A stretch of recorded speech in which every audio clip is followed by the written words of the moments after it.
This is Steve Ridgel, and I wanted to share something I heard that I thought was pretty interesting in our Bible class last Sunday.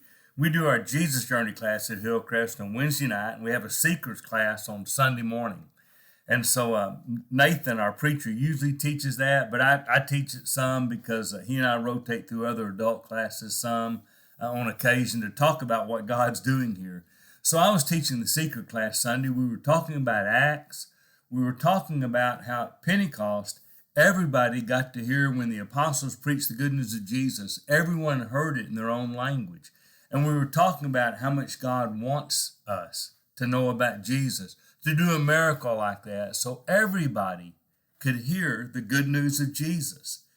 And so Scott, one of our Back to Jesus, just hadn't been out of prison long and was converted in prison, and they're trying to find their footing and coming back to Jesus.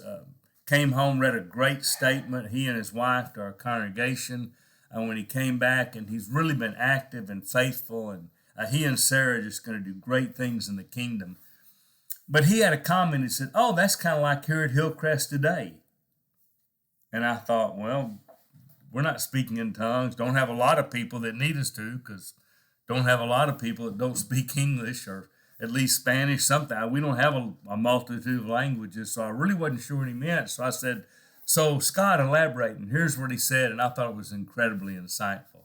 He said, "Well, when you come to Hillcrest, you'll hear about Jesus in your own words, in your own language. Like if you're an ex-con and you come to Hillcrest, well, there's a whole bunch of us running around that were incarcerated, and we can tell you about Jesus in language you'll know.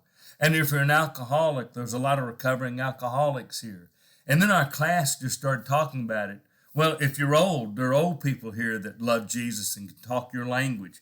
If you're a young person, there are people here that can speak youth language to you. If you're a businessman, we've got business people. Whatever, wherever you are in life, if you come to Hillcrest, there's going to be somebody in the same place you are in life who can speak your language about Jesus. And boy, have I thought about that a lot. And that's exactly what God's got us to do.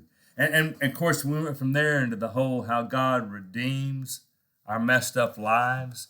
You know, the people that maybe are struggling with addictions or struggling with maybe they were incarcerated for a time or have issues and a strange family, whatever it is, and God takes that. Now, I first heard a guy named John Almanza say this. This is a pretty common preacher phrase, but it's a good one. God takes your mess and makes it your message. And so we talked a lot about how whatever we have done, wherever we are, God takes our mess, our sin, our past, and redeems that to let that sometimes be a vehicle for talking to other people about Jesus. So thank you, Scott. I thought that was incredibly insightful, and I'm glad you're using your voice to tell other people about Jesus. So this is Steve Ridgel, being thankful we all have something to say to someone who needs to hear it about Jesus in their own language.